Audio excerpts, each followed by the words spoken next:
The first time I stepped on the field for a game again, I think I honestly couldn't believe that I made it there, because if you would have asked me a few years or months prior, I would have said I'm never doing this again, because I went through a pretty traumatic injury. I blew out my knee. I've never been so low before, if I'm being honest. It was not easy to seek out help or get help either.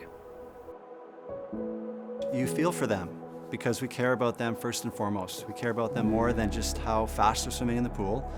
We care about them more than how they're doing with the school. We care about them as people.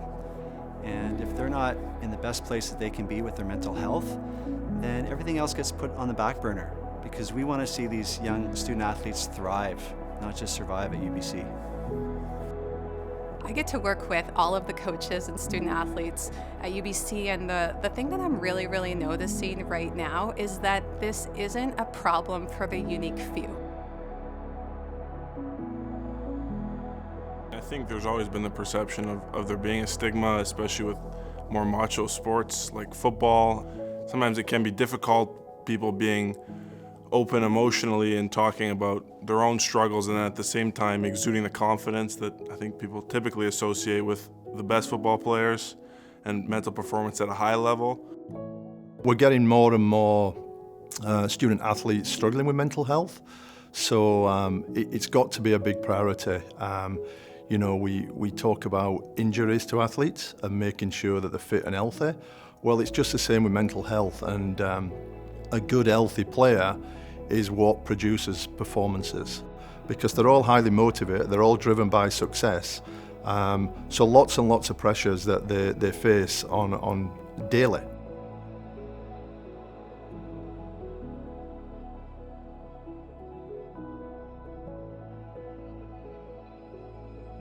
My brother Mass, growing up, loved sports. He loved playing team sports equally as much as he did academics.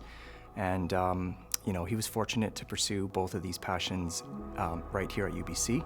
And while he was studying, he played varsity men's soccer professionally. He was a cardiac anesthesiologist and chief of anesthesia at the Mazankowski Heart Institute in Edmonton. But despite all the successes that he had in life, he struggled with mental health in the background and on his own.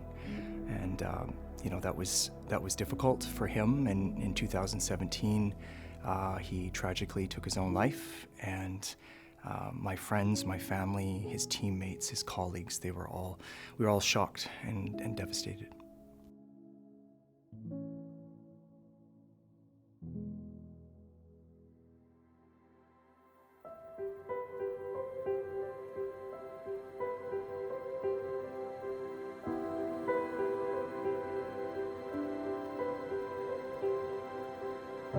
My foundation is really excited to be working with UBC because we believe this is the right initiative for this moment in the life of a young student athlete.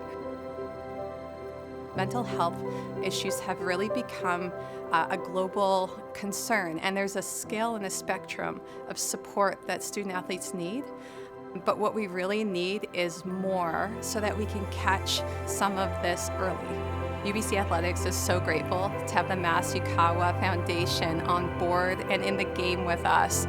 We're excited to have them, and we're really excited for all of the other people that are wanting to step up and wanting to join us in really making this change for student athletes.